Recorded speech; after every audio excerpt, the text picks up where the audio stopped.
went to House School, Stout School, Etzel Ford School, Henry Ford, and then during college, my father lost his job and went back to Kuwait for employment and to take care of the family. Then working with Mayor Guido on his new vision for the district, which was entertainment district, I started redeveloping properties and working with the city to bring regional tenants and then eventually national tenants like Panera Bread and Buffalo Wild Wings to the district. I sat on the Downtown Development Authority for 2 or 3 terms, and I also was very involved in the West Dearborn Business Association, and also I sat on the executive board for the Dearborn Chamber. After 35 years of working 7 days a week, every single day, not going on vacations with my family, the last couple of years I've enjoyed the time with them. And then decided about 6 or 8 months ago that the issues that I went through with the city of Dearborn on their direction or feeling the way Dearborn should be and the way I thought things were going really gave me the initiative to run for mayor. One of the biggest challenges for the city is that they have not allowed new blood to come in and take over. Young youth who have a different perspective on life, a different perspective on the social media, on Facebook. None of them have really owned and operated businesses. And if the city is run like a business and everybody's accountable in every single department, there's no reason we should have to go out and ask for bonds or increased taxes. Now my focus is on the master plan and redevelopment of the entire city. There's been no master plan that's done for each business district in the city of Dearborn. Not East Dearborn, not West Dearborn, not the South End, and not even West Dearborn. Even now with Ford Motor Company, these are developments that are just thrown in there because it's investment. And great, money goes where money's welcome. There's no doubt about it. Investment's welcome.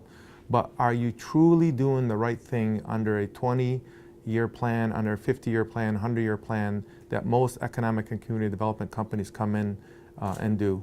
So I have spent a lot of time with Dearborn. What I've seen is the system is broken. What I see is that you have an administration that has been in power for 20 or 30 years. And the city government has only been run by 2 or 3 families. In 2004, 2005, I went to Mayor Guido and I said, over the last 5 or 10 years, I've purchased up a lot of real estate on certain blocks, and that what I would like to use is a partnership between the city and myself to redevelop these blocks properly instead of putting perfume on a pig, basically reusing the same buildings. So my projects, unfortunately, were approved under one conditions. Both projects, I would have to build the parking decks. In 2014, I sold those properties, and 2 weeks after I sold the properties, the city of Dearborn removed paid parking. I owe nobody anything. I can't be bought. And I truly believe that the city is run through special interest groups and the inner circle, and some of the people that are the candidates have the same, will come in under the same mindset.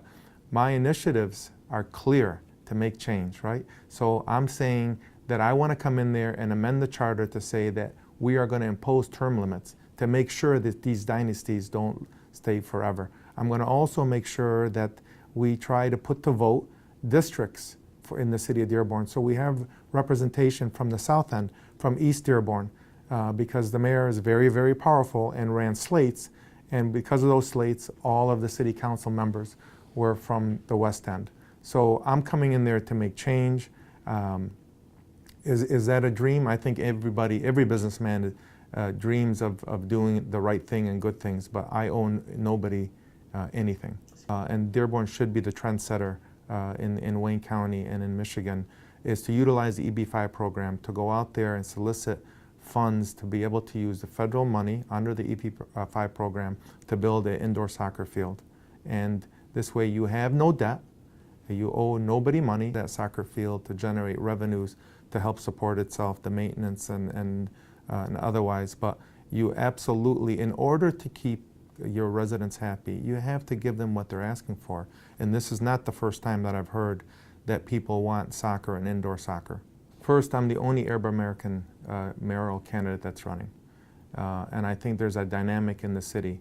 No other candidate or mayor in power could be able to help bring the community together. One of the things, I've been very active on social media, and there's a lot of fake news that goes out there. I ask everybody who has a question about me as a businessman and the time I spent in Dearborn to call me. My number is 215-7457. I'm accessible now. I'll be accessible if I become mayor anytime. Should be about the merits of the candidate, why he's running, what are their platforms.